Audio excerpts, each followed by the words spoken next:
Hello, everyone. Today we have a very, very special guest. We have global oracle and hypnotist Nathaly Granja here. And she has this very long bio. I usually cut them down, but it's just so good that I'm gonna read it all.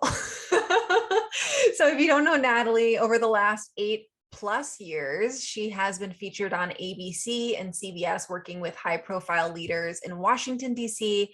as their personal Reiki master, teacher, and hypnotist.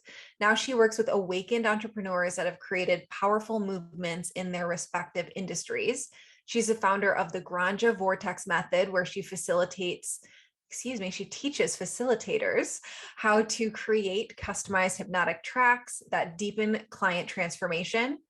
Nathaly is especially gifted at making big cosmic conversations into very practical and profitable action steps. She can see things that have not yet manifested, hear unconscious patterns, retrieve soul history, and empathically feel exactly what you're experiencing, which has made her the go-to oracle, global oracle, hypnotist, and multi-generational healer that she is today. Over the last 4 years, she has helped her clients scale $12,000 to $100,000 months and counting as coaches, healers, and intuitives, simply by guiding their energetics, psychic gifts, mindset, and strategy into a new state of being, owning their most abundant timeline. So welcome to Business as a Magical Practice, Nathaly. Thank you so much for having me. Thank you so much for reading the whole bio. It's good. Yeah. I couldn't cut it out. And you guys, so we're recording this at the end of December, but this is coming out in January, and the conversation is of goal setting and resolutions. Like maybe you already threw them out the window as soon as like the second week of January. But I'm really excited to talk to Nathaly about understanding desire with goal setting. So tell us all the juicy details, Nathaly. Yeah. So, desire, I feel like can sometimes be a really loaded word, because it feels like, oh, well, what do my desires have to do with like creating a strategic business plan or my goals? And I think that this is where people can oftentimes miss the mark on what they actually co-create for their life, because they either have some sort of block or story around accessing what they truly desire and actually speaking it into fruition.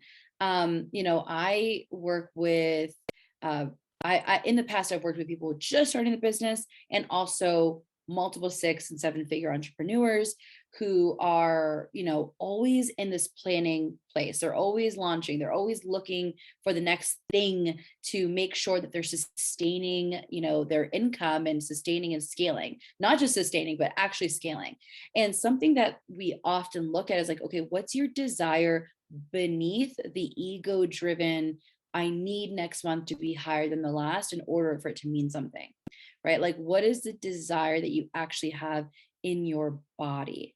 Because a lot of the work that I do is bridging like the intuitive aspect of the oracle that is your body into using it as a tool to actually create money and needle moving, practical strategies for the 3D practical side of, living here. So I think that desire is, you have to understand your relationship with desire. Does it feel unsafe to actually feel in your body? Does it feel too wooey? Does it feel too feminine?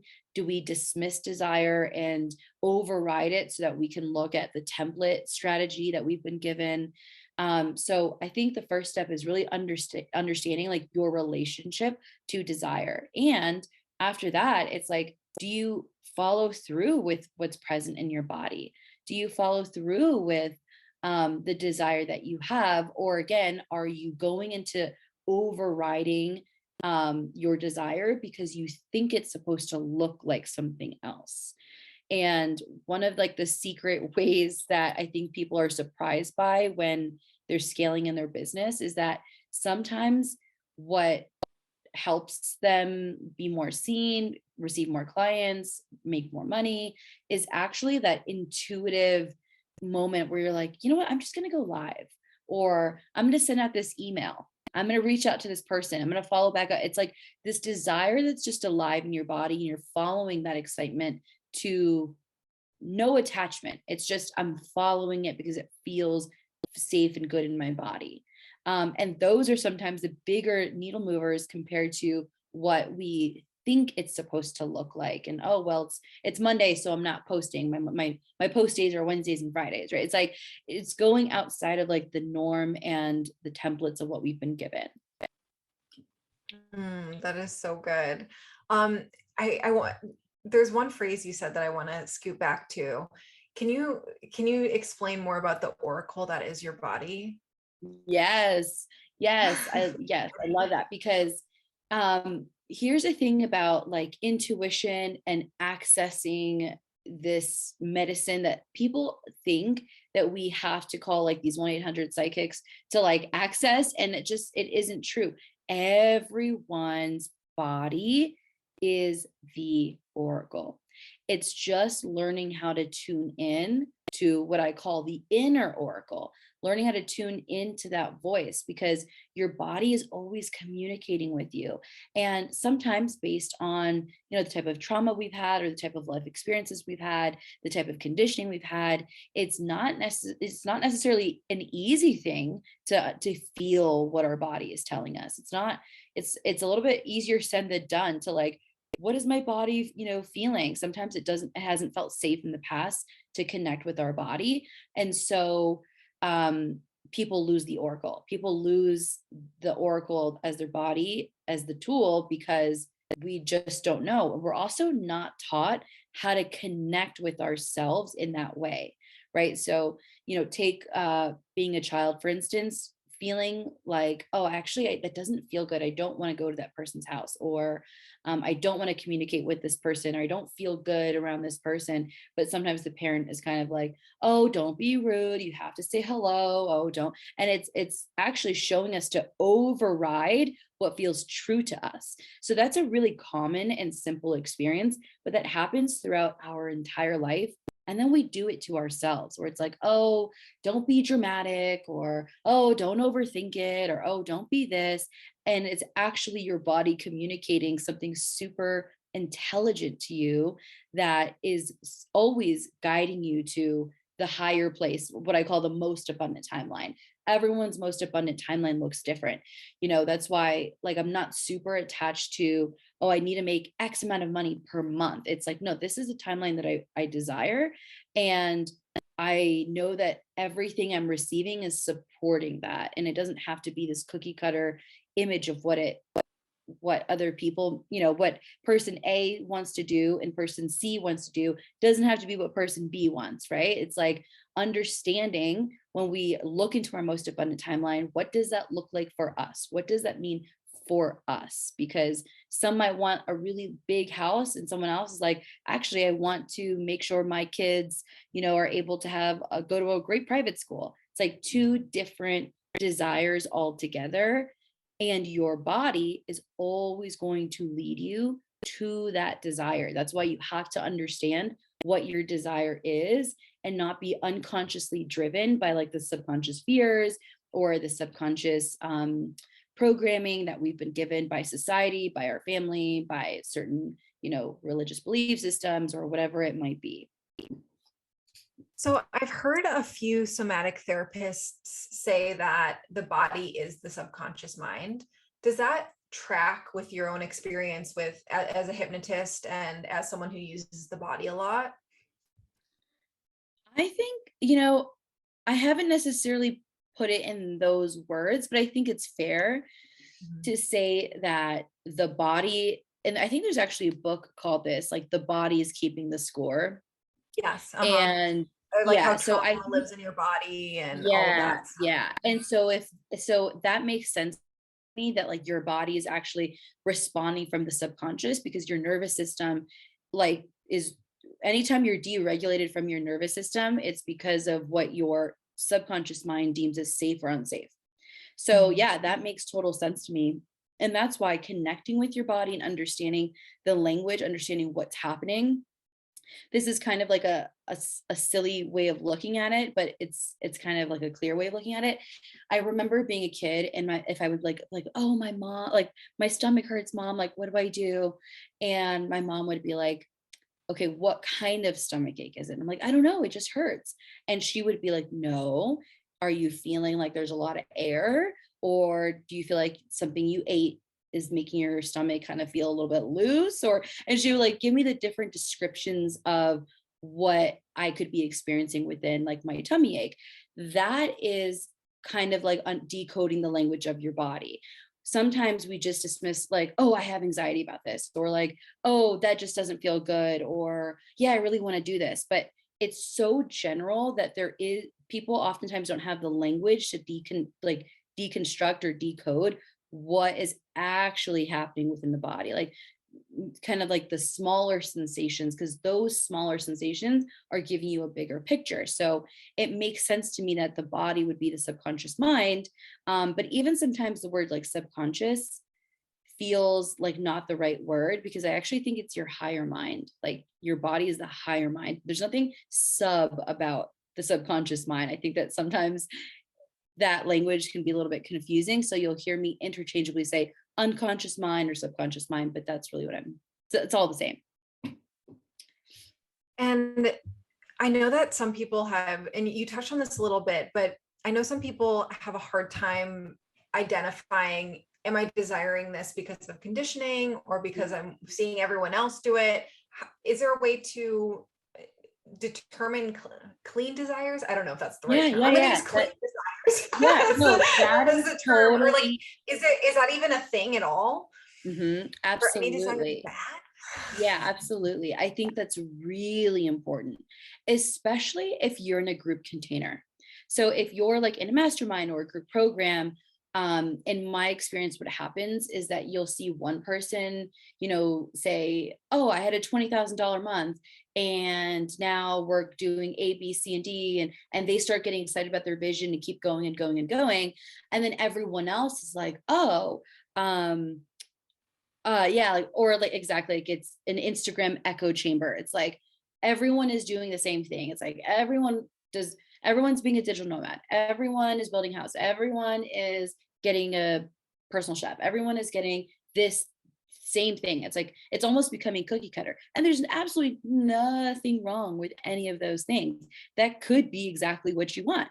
And also it's just becoming like an echo chamber of, well, that's what this spiritual person's doing, or that's what this business person is doing, so that's just must be what's next.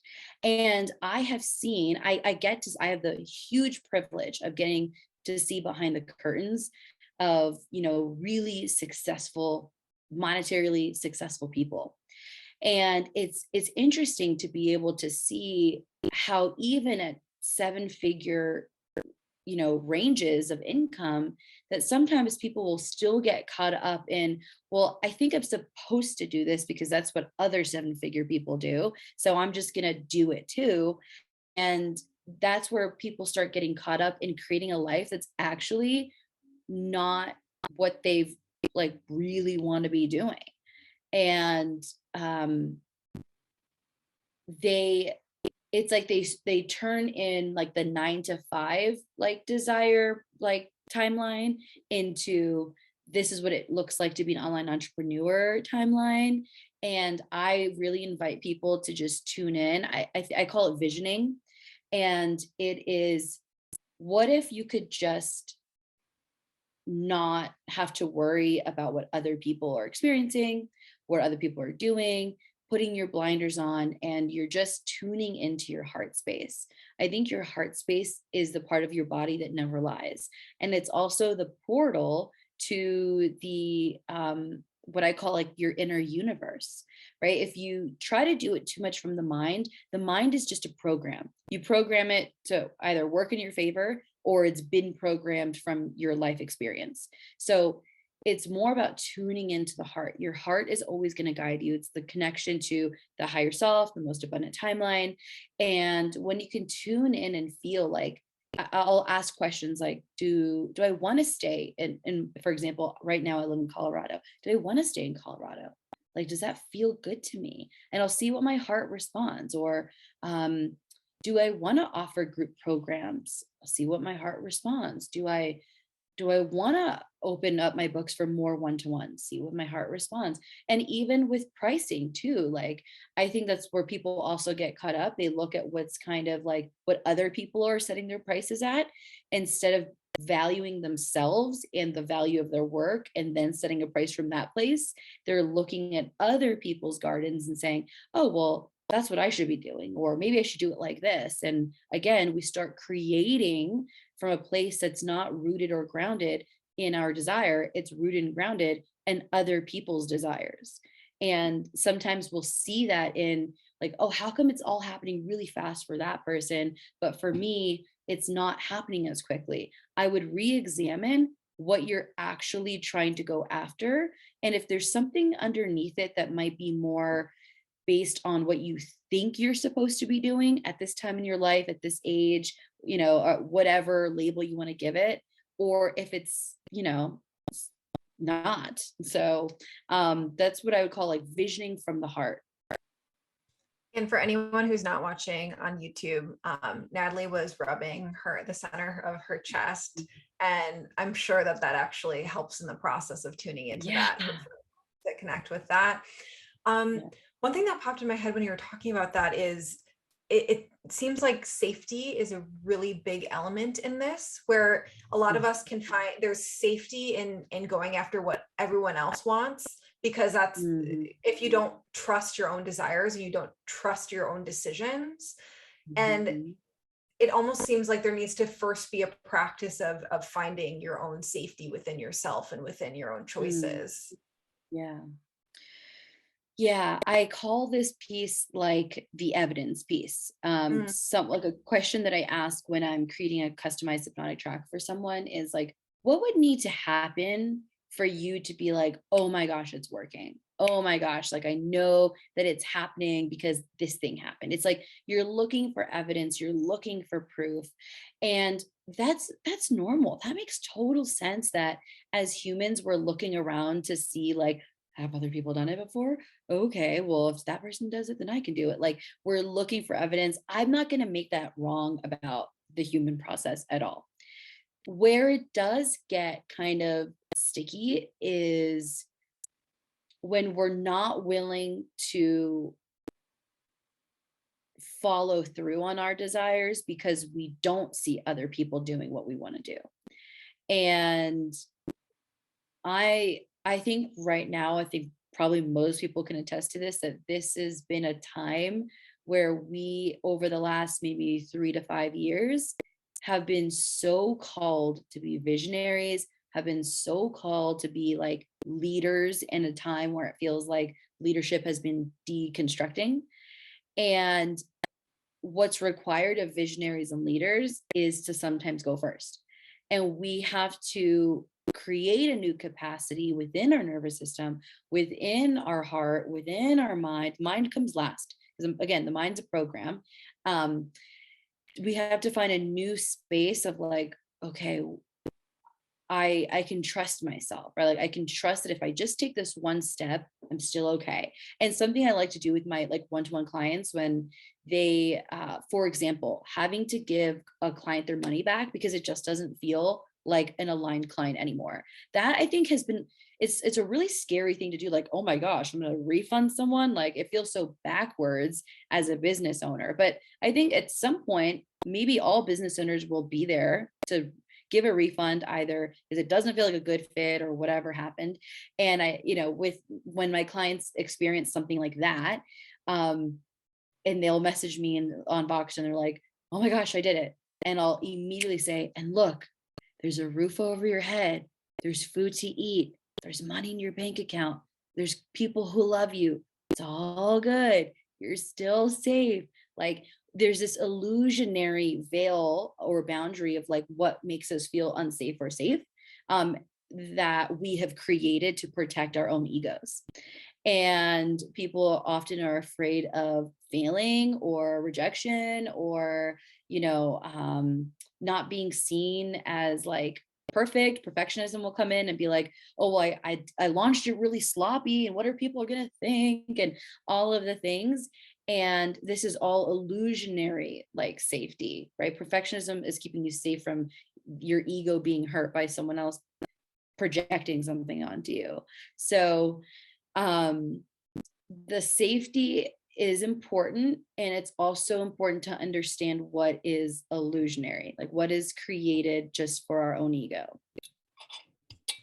So good.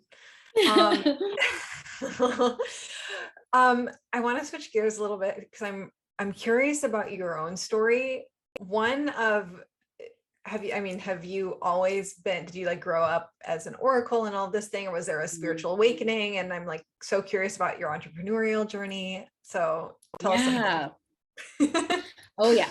So um the first question, like, have I always been an oracle, is yes, I have always been an intuitive.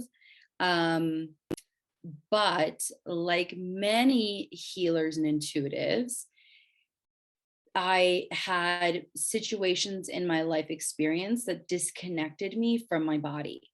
And when you're disconnected from your body, again, you're disconnected from the vessel, the psychic channel. And I would receive like intuitive dreams, and I could perceive people's intentions underneath their words. So that was like something I always had. But to the extent now where I'm able to tune in energetically, do psychic surgery, see things that haven't manifested yet, all that type of stuff was developed over time in creating a relationship and safety with my body. So that means when the message would come through, I would have to act on it, have to believe it in order for that muscle to be fortified and for it to just stream through more and more and more and more.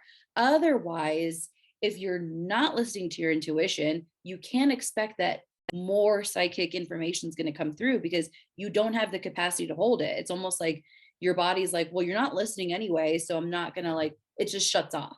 So the more you practice it, and of course there's like tools, and I teach intuition development, so there's things that you can do to kind of regain the safety within your body to start opening up those channels. That's personally been my life experience.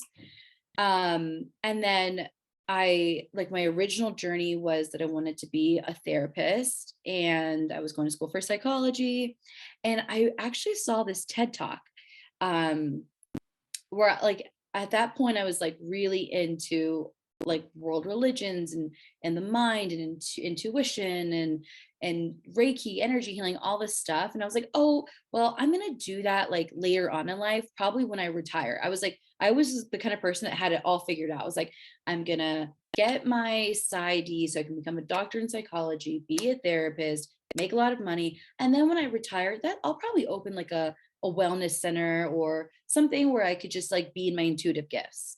Because I didn't think I would ever make a lot of money from it. And I was like, the only way I can make money is through this traditional route of psychology. And like, of course, the value underneath that was, of course, I love helping people. I love the mind. I love learning about trauma and reprogramming and all that. But when I was looking at it from a practical perspective, I knew a value in my life was financial freedom. So that was the journey I was going on. And then I saw this TED talk one day, and a TED talk is like an 8 minute, it's very short compared to like other TED talks. And it was about someone who had gone to Harvard, and he had gone to like a reunion 20 years later. And he was like, I was looking around, and everyone who had majored in something that they thought was going to make them money and then like followed through in that industry was like unhealthy, divorced, hated their job, like totally hated their life. And he's like, here I was, I went to Harvard and I majored in history, art history. And everyone's like, how are you ever going to make money from that? And he's like, here I am, so happy with my life, love what I do, and make just as much money as they do. But no one believed that that was possible. So then he like kind of gave some prompts around like finding your life purpose in these 4 or 5 questions. And I was like, yeah, like this is, I'm going to school and I'm doing all of this stuff because I think it's going to make me money.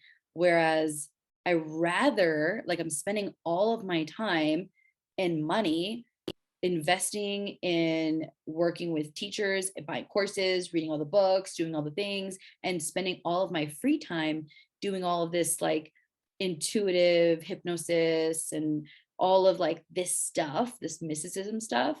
I'm like, I might as well get paid for it. So in came that journey. And as soon as I said yes to that and I decided to stop going to school, like the traditional route, I everything opened up. It was like a big psychedelic experience. And I did experiment with psychedelics as well that helped open up some of it, helped me understand where my ego was like afraid to go through on this timeline.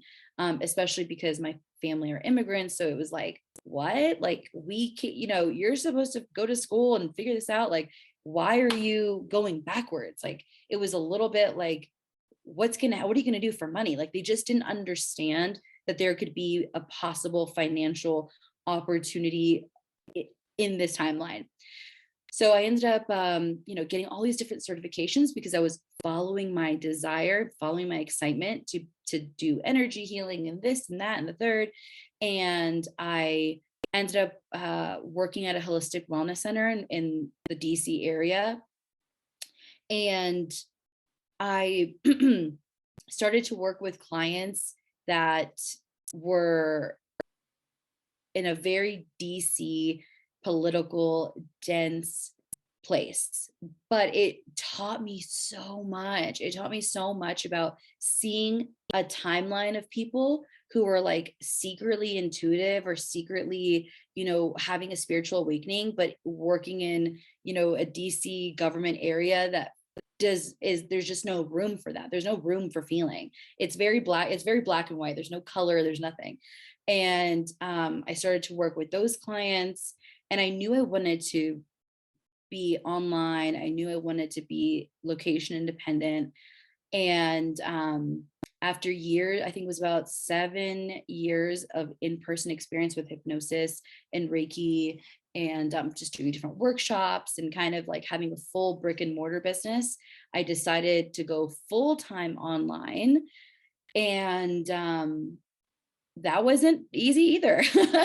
I went on and I was like, I totally thought I would put a flyer up and people would come flocking. Like it was just going to be like floodgates. And I remember like putting up my first little post and I was like, where is everybody? Like, what's going on?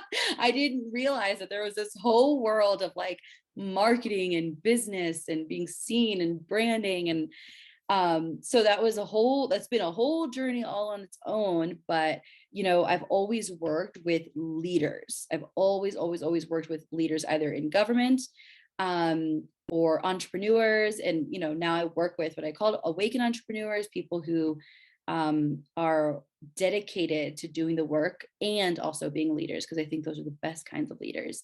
So when I came into the online space, I decided to blend hypnosis, intuition, energy work, and coaching, and formulate this kind of my own practice from that. So you're such an amazing expander for the people who are listening right now, who are hypnotists or healers or psychics, because you've built a really successful business. And would you mind sharing what revenue level you're at right now?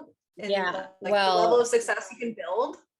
Yeah. So it's funny because I remember people being like, what the fuck? Like, how are you ever going to make money like off of doing this? Like you have to go the traditional route. And now I'm at multiple six figures doing absolutely what I love, creating a lifestyle that I want to live by. And of course, in this process, I learned that I'm a human design projector. And I'm like, yeah, I really do need a lot of rest.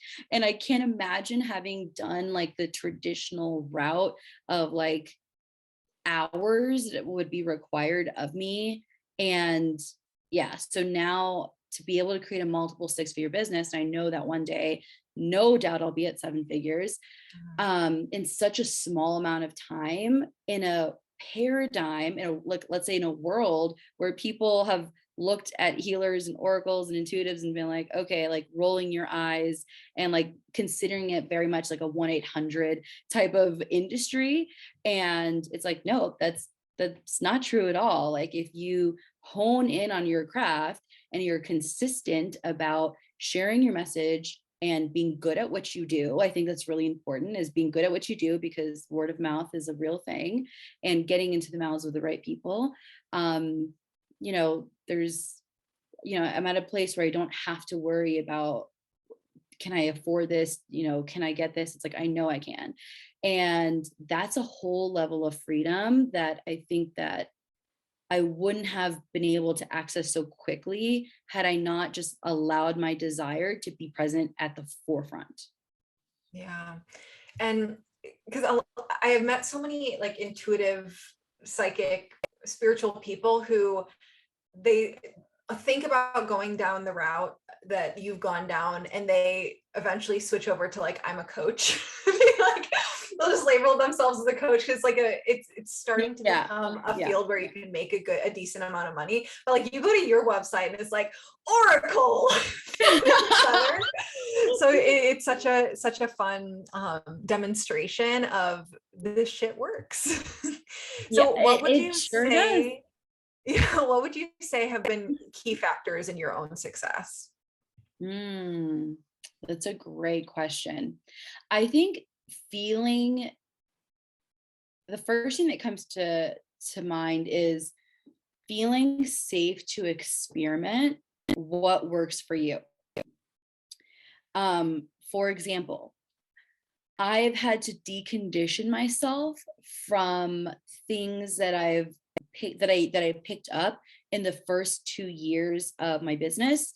I think it correlates to like this online boom. It was happening around this like online boom of like, I was on everyone's Facebook page and consuming everyone's lives of like what I was supposed to be doing. And I had notebooks and notebooks and notebooks of like what it means to like do business and marketing. And I even did like I had in-person mentors from my hypnosis training and their business expertise and stuff. And it totally works for them for sure. But I was trying it and it wasn't working for me. And I had to feel like I could trust myself enough to say, you know what? If my desire and my intuition has taken me this far, I'm going to have to like follow my trust and intuition from the information that I've been given, right? Like I've learned so much from amazing mentors, but again, I've had to have discernment to be like, not everything is going to be for me just because it's worked for them. So I think that's number one, is like letting myself have that freedom to experiment. Um, and kind of to piggyback off of that, number two is like continuing to experiment. Like I didn't say, oh, well, this didn't work, so I'm throwing the whole thing away. It was like, okay, this didn't work, but maybe this will, and maybe this will, and maybe this will. And I was just more willing to just try and try and try, because I fully have always believed in my vision. I know that if I was given the vision that I was going to live a certain lifestyle or live, do this type of, like create this type of ripple effect that I create with my own clients, that it was there for a reason. I couldn't ever imagine turning my back away from that and going back to living like another, like kind of, 9 to 5 lifestyle that just wouldn't have felt right to me. Nothing wrong with it. It's just not right to me. So I would say those two things. And the number, I mean, gosh, I guess the number one is like, or there's no order to it, but the third one might be um, being dedicated to deconditioning work. Being dedicated, I think it doesn't stop. Like it's always going to be at every level, from clients that I've mentored that are just starting their business and making their first 6 figures, to my clients that are in their 7-figure business. There's always a new level of getting to meet yourself. I don't look at it as like, oh, there's always work to do, or I have all of these blocks. It's like, this is just more and more and more opportunities to meet myself deeply, to understand myself, to hold myself, to love myself. And it's like self-love, like it's self-love work to do the deconstruction, to do the deconditioning. And with the deconditioning work, it's also not placing, for me, it's been not placing blame. It's just understanding that like this is just how it works. Like it's almost like a little bit of a disease. Like once you're conditioned in a certain program, you pass it on to your children, and you pass judgment and projections on other people based on your conditioning. And that judgment and projection on other people, those other people feel it and they're like, oh, there must be something wrong with me. Oh, a good example of that is um, having premium prices and other people feeling like you charge that, like, oh wow, people actually pay that. That projection of their own insecurity or their doubt within themselves, that they'd be able to do that, um, that could have very much, to the person receiving it, been like, oh shit, like should I actually lower my prices? Like is no one actually going to pay that, or is that really selfish? Do you see how it's a disease? It's like one person's scarcity goes into someone else and it influences them to be in scarcity, and then they lower their prices, which means they're not showing up to their clients and their containers from the best energy because they're living in scarcity, and then it's a ripple effect and it's a whole thing. So knowing that being in abundance is like the best thing you can do for yourself and those around you. I think grounding into that and being like, me being like rich and happy and healthy is going to be best for my future children. It's best for my partner. It's best for anyone who interacts with me because I get to be a part of a ripple effect. They get to be influenced or be an expander for what else is possible for themselves. So on that note, do you have a favorite deconditioning and abundance practices that you do on a daily or weekly basis? Ooh, good question. Like, are you listening to your own hypnosis tracks? you know, I so I kind of go in and out of creating my own hypnotic tracks. Like I'm getting the pull again to be like, yeah, let's create something new. So yes, listening to a customized hypnotic track, of course, makes a difference because you're quite literally reprogramming the nervous system, the energy body, and the mind, to be in alignment with the new embodiment, with the new timeline. So there's that. I think the other kind of more like something that you can even do today is just meeting yourself with inquiry. Like when I come up around my own edge, so for, like, let's say for fellow intuitives and healers who are like, oh, I have to do it this way in order to be successful. I would just self inquiry would be like, well, why? Like, where did you learn that? Like, why is that true for you? What do you get out of believing that? Like those three simple questions can open up a lifetime of gold to be like, oh wow, well actually I feel this way because I was always told not to trust myself and to just like lower my intuition and lower, my like override what I actually want to do. So just self inquiry on a daily basis. It's work that I love doing. And let's slow that down for people. That was the questions. The three questions were why, where did you learn that, and what do you get out of And that? what do I get out of believing that? Okay, great, Mhm. great.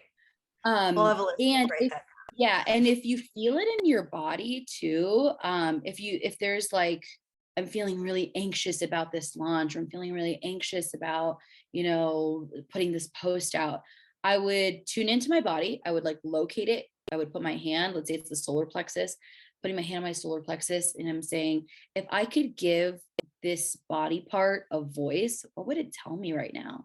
If I could give this anxiety a voice, what would it tell me? And you'll be surprised because sometimes when you're just coming from the conscious mind and you're like, oh, I feel anxious, all you can focus on is, oh my God, I feel anxious, this is wrong, danger, danger, danger. But if you actually give yourself the time and space to hear what's underneath that, it can not only alleviate the anxiety, but it can be so informative. It can give you so much feedback as to where you currently are believing, what your current kind of like state of consciousness is around the subject. And that's where you can meet yourself with the inquiry, like, where did I get that? Whose voice is that coming? Whose voice is that actually? What if that's not even mine? Is that my voice? When does that coming from? So just continuing with the questions. So I'm wondering if you see any subconscious blocks that happen over and over and over when people are trying to scale to the next income level or their next abundance Oh, level. yes. Oh I yeah. actually have them. I have them written right. So this is gold because I have them Yes. written right here. Oh my gosh. I hope we can see it. Yeah. Let me see. Okay, so I have it on. It's like right here. I'll Oh read them to my you. gosh. Because it's like the six main spirals that I'm always seeing. Wow. And that is saving people. That's Mm, something that comes up a lot. So when it comes to like creating your prices or your boundaries with your clients or setting up your containers, people will oftentimes be coming from a saving place. And that place of saving is actually not you being in your leadership. It's you feeling like you are indebted to someone, or that like you have to do something because you know you have the solution. So you have to spread yourself real thin or lower your prices so that everyone can access you. And that just isn't true.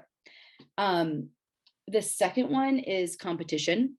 This isn't any kind of hierarchical order. This is just in an order that I have it in. But competition is really a huge thing that comes up, and that happens at every level. Every level. It's like it's the looking at other people's, grass to see what they're growing, and it comes up a lot because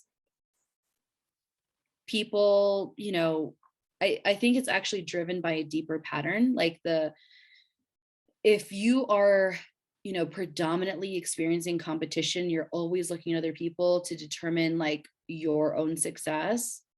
That's likely serving you in some way. Like it's probably something that served you since childhood. Maybe being the best at something was actually helping take away like another type of pain or take attention away from something else.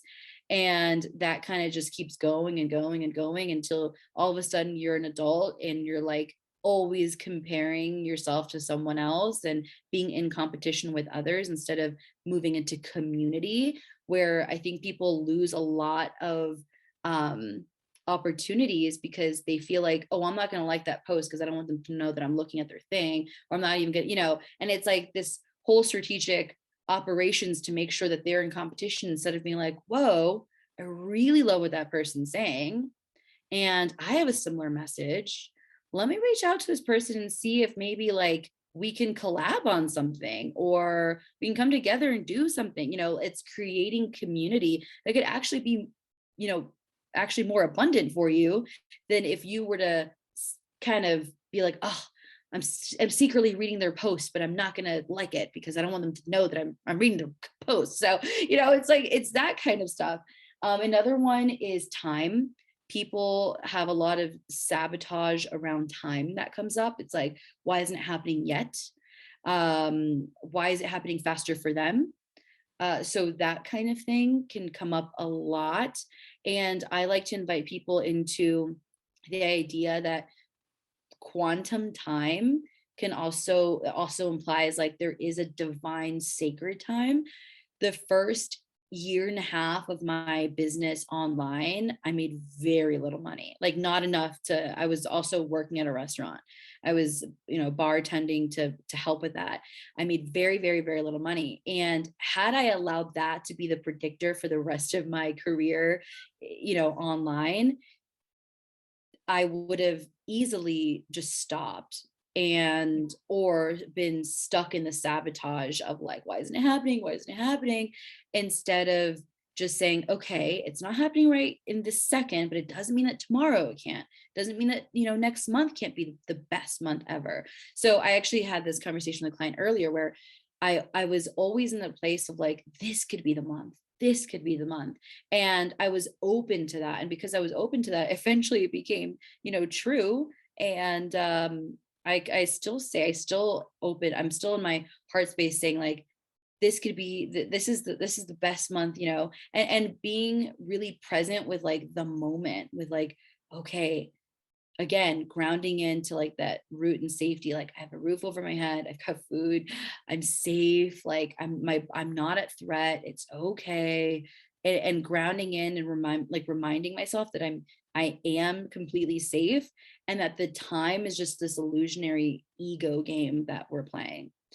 After that is definitely imposter. I think everyone can relate to some of that imposter of, um, who am I to do this? And oh, I should be better at this. And the whole just like, am I worthy enough for this? And that entire game.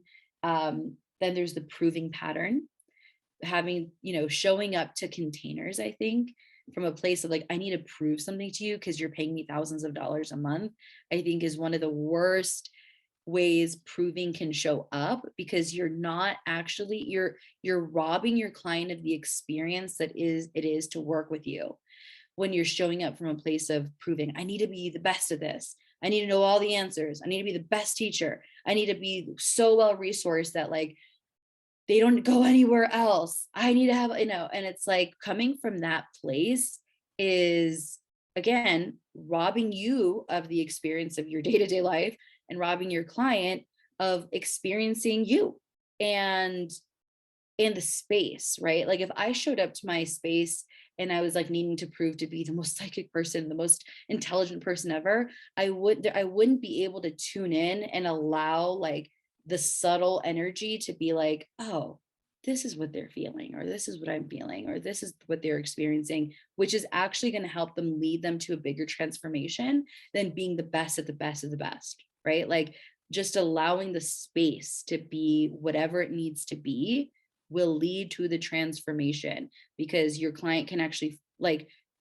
relax into the space. I And had the then, biggest breakthrough yeah, around that this last year, and it was yeah, fully from being in a program, an expensive program yeah, that was for a very specific purpose. Like we were just addressing this one thing, and watching the leader of the program, like when people would try and like ask questions about like, well, what about this element of business, or what about this element of business, she would always redirect back to like, this is what this program is about. And there was like yeah. no guilt around like, no, we don't cover website design in this program or website copy in this, like we focus on this one thing, this is what the program is about. Hmm.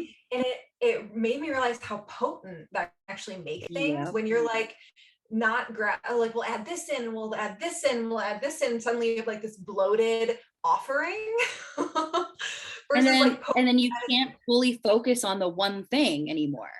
yeah. Hmm. Okay, keep going. Yeah, yeah. No, and to like piggyback off of that too, it's I love those experiences where you're in a program or a teacher or whatever you're working with, like gives you the invitation to be like, wait, you can do that? Like you can say no? Yeah, so one of my affirmations actually that I love is my clients love my boundaries and they learn from them. Yeah. I really like when I sink into that, I'm like, when I set a boundary, my clients realize that they're also allowed to set that boundary with other people, and it actually is more empowering for me to be in my boundaries.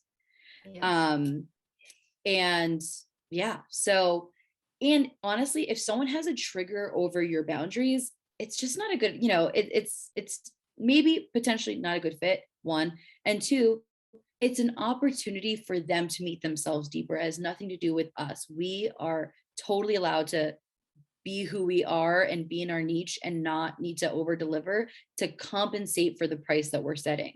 We can set our price and understand our value and ground into that. And then the last one I have is our ego. So one of the bigger things that I notice sometimes is either like the ego coming in and being like, oh, well, that person's younger than me, so I'm not going to work with them because what can they really teach me? Or that person makes less money than me, so what can they really teach me? Or they've been doing this for less than I have been, so what are they? It's the ego is always trying to look for a reason to sabotage our like what we actually want to do out of protection. And yeah, it's just about understanding like where your ego is coming through. And for my intuitives, this is something that's really big, is that as intuitives, we think like because we can see into the psychic realm, that the business aspect should just be like that, like magic, because the work that we do feels so kind of magical that we just expect all the clients to come and everyone's to already be there because we've written it in our journal. And that's your ego. Like your psychic spiritual ego is preventing you from actually hiring someone who can just teach you the foundations of business and do the thing, you know? So it shows up in every realm where we just think it should be given to us. We think it should happen for us just because of who we are. And yes, I invite you to allow for all of the miracles and possibilities to happen for you. And also know where you need mentorship, know where you need help. And like being in that process will likely open up your attraction field because you are now dedicating your energy to that timeline of, yeah, I believe in this so much that I'm willing to be mentored and taught and be in a course or a program because I believe in this. Like I totally, you're putting your energy into it, you're putting your coins into it. So yeah, those are like the biggest spirals that come up. So good. I like all of them. I was like, yes, I can think of an example of this, an example of that, an example of that. I'm Yeah. wondering if people like self-identified with any or all of those, what do you recommend the next step for them to be for that? Yeah. Well, of course, working with someone to move through that is going to be the probably like the best way to be mirrored, reflected, and to be led through that. Because oftentimes when it comes to these patterns, it's so embedded into us that it's hard for us to see it sometimes. And often these traits will look like personality traits. So take saving, for example. It's like, oh, she's just so generous. She's just so sweet. Oh, she's like such an angel. Oh, and so we're being verbally and affectionately rewarded for that pattern that's actually keeping you broke. So to have someone be able to reflect that to you is, obviously why we're in this industry, for the mentorship of it. No, the help of what it feels like to be mentored through it. But then if you're going to do it on your own, I would say, you know what? I would say the biggest one is understanding why it's there, like how it's helping you. How does it actually help me to be the savior? Oh, well, it's helping me because it's helping me be really good at my craft, to be able to work with a lot of people at a low price. It's helped me work with lots of different people. Okay, cool. But can I pay my bills? Not so much. Or am I stuck in my income? Not so much. So is this pattern actually working for me anymore? Because maybe at some point it did work, but now it's bumping up against the desire for abundance. Yeah. So, you had to see, how is it working? Does it still work? And what would it look like to actually have a new pattern? What would it look like to be in a different place with this experience of saving? What's the opposite of saving? What does that mean to you? I like want to make an infographic of this. Yeah. Okay. Mhm. Okay. So I'm wondering if, well, first, before we go into that, are we fine going over? We're like at the end of our hour. Can we go over a few Yeah, more I minutes? can go a little bit over. Okay. Yeah. I'm curious what you're trying to manifest now. Such a good question. Such a good question. So what my intentions for this new year, my one-to-ones are typically booked out. So like that's not something that I have to really put a lot of attention into, which gives me or I should say marketing that I don't have to give attention to. So I would say something that's been really coming up is creating some sort of mastermind for multiple 6 to 7 figure entrepreneurs who want to learn like the techniques between psychic development, unconscious reprogramming, and like the most abundant timeline, like the wealth expansion aspect of it. Because I naturally like to teach and I like to facilitate. helping people move through that. So something that I'm desiring to manifest is creating a space for that. So a program, a school, something where people can understand like these three aspects. Because personally, this is what's been like the bigger codes for me to unlock for my clients and for myself.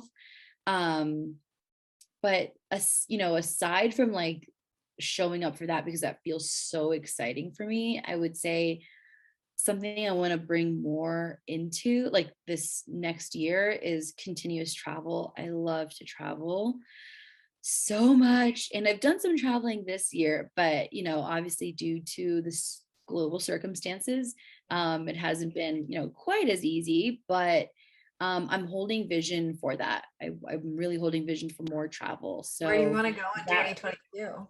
I want to go back to Europe. It's been a while since I've been to Europe, and I wasn't there for very long, but I feel so called to like going back to Europe. And I've never been to Amsterdam. I'd love to go to Amsterdam. Love to spend some time in Italy. Never been there. Go back to France and just I'm a Sagittarius rising in astrology, and I really do thrive in like travel and immersing myself in like culture and language. And so I think it's just really important to fuel that for myself, because that creates so much more room and capacity to show up in my business, like to give myself like what I desire and what I want in my body. I knew there was something Saggy in you. Because I was like, Really? question, and you would like be able to go and go and go. I'm like surrounded by Sagittarius. Yeah, I'm a Taurus now I need to sun. know what's your sun, moon, and rising. Yeah, yes, perfect. I'm a Taurus sun. I'm an Aries moon, and I'm a Sagittarius rising. So I'm a Virgo what's sun. yours? I'm a Virgo sun, Gemini rising, Cancer moon. Oh, okay. So a Virgo sun and Cancer moon, that's very, very intuitive, because the Virgo, the practical healer, and the Cancer is like super intuitive. And then you said Gemini rising. Yeah. Yeah, I love that. So I do too. It's yeah, like it's so sometimes clash a little intellectual, so bit, but knowledgeable. Yeah. Well, you have like the all the Gemini elements. rising just wants to like blurt out like everything about myself, and the Cancer moon is like, that's a terrible idea. Protect yourself. That's okay. So you have like the three elements. I wonder if like where you have fire in your chart. So like if I have it's like no fire in my chart. That's what my husband's for. oh, what fire is he? No, I have Jupiter and Leo on my south node. Oh, that's your okay. So you have South Node Leo. Cool. And then what was your husband's sign? We don't know his rising sign because he was born on a sailboat. But Oh, he is a Sagittarius. I think he is a Leo moon, Leo rising. nice. So Well, yeah, all he's definitely a fire. Leo moon, but I don't know what his rising, but I'm pretty sure Leo rising. We've been playing around. Yeah. Oh, that's so awesome. Oh my gosh. So yeah, you recognize the Sagittarius then. Oh yeah. Oh, and my mom and brother are both Sagittarius. So like, anyways, that was a weird little corner we turned down. Anyways, listeners, I hope you enjoy like all the random parts of my life. Okay, so Nathaly, where can everyone find you on the internet and work with you? How can they go deeper? Yes. You can find me at nathalygranja.com. You can look at the title for the way my name is spelled, because there is a silent H in there. But nathalygranja.com, and you can follow me on Instagram. That's where you can connect with me the most, see, my other work. I usually do daily stories and, have inspiration from there. And that's Nathaly Granja _. And yeah, I have lots of different ways you can work with me. So if you'd like to, find that out, you can definitely send me a message.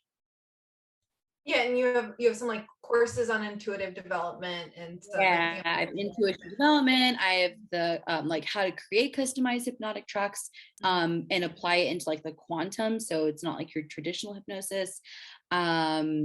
yeah, I have different courses coming out about that. I have something called Oracle Codes that's going to be more about like kind of master Oracle codes that you can apply if you're already an intuitive, and it's just going to help you, activate more of your gifts, more of your channel. And of course, I always do that in the most practical way. How is it going to help you make more money, be seen in your business? So yeah, different fun ways of working. I also have customized hypnotic track that you purchase already pre-recorded, and it's a bundle with different things you can experience with that. Awesome. Wow, so good. So I guess, do you have any final messages for us about 2022? My final message for you is, if you could look into the future, just pretend to look into the future and access what your most abundant timeline looks like. That means that of all the timelines in this universe, there is one that is the most abundant in all areas of your life.